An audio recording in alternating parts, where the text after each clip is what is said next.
please welcome Lucas Vining. Yeah, absolutely, Scott. Thank you so much for having me. Would you tell us about your company, Ichosia Biotechnology? Yeah, so Ichosia Biotechnology is developing a method of growing red blood cells from stem cells all in a laboratory. And we do this by implementing novel genetic engineering techniques. And so essentially the idea is that if we can grow clinically significant quantities of these stem cell derived red blood cells in the lab, we can use these lab grown cells to replace donor blood in clinical transfusions, right? And in doing so, we can get rid of all of the donor blood related problems. So we can get rid of any possibility of scarcities. We can get rid of any risk of pathogen contamination, and we can get rid of any issues related to cross matching and compatibility.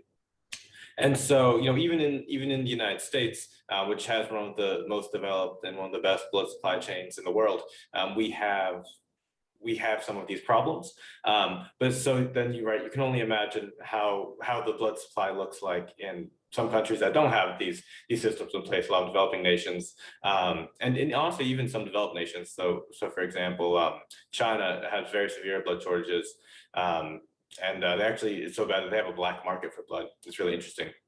So these problems they're not just U.S. problems. They're problems that present themselves all over the world because blood's needed all over the world. And so essentially, the way our technology works is that we take stem cells and we induce them to transform into red blood cells. And for some of your listeners who aren't biologists, it might surprise you to learn that we didn't invent that process. Actually, scientists have been able to do that for quite a few years now. But what all of that research has shown is that it's incredibly difficult to do. It's hard to scale and it's not cost effective. And that's why we still collect donor blood. We don't grow all of our blood in a lab. So the way our genetic engineering process works is we take that stem cell that essentially it doesn't want to be a red blood cell. It wants to stay a stem cell, wants to stay as it is. And the stem cell takes a lot of outside convincing, a lot of outside push from the researchers to make it turn to red blood cell. What our genetic engineering strategy does is it essentially convinces that stem cell that it wants to turn to red blood cell and makes that process easier to do, makes it scalable and economically feasible.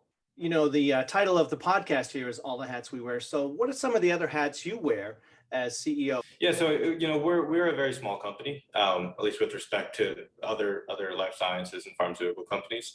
So we currently have 6 team members. And so what that means is that everyone shares in all the responsibilities, especially as CEO, especially the C-suite. So I'm a molecular biologist myself, so I'm the one who developed the foundation of this research.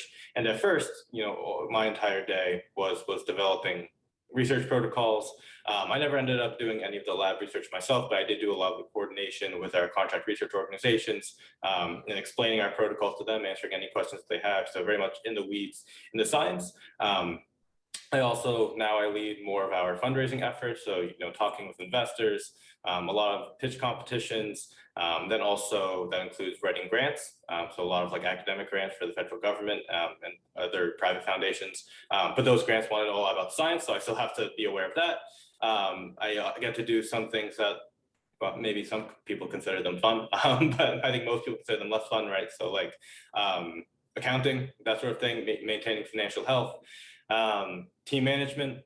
So I do things all over the company, and that's really too not limited to biotechnology. That's the way it is at many early stage startups.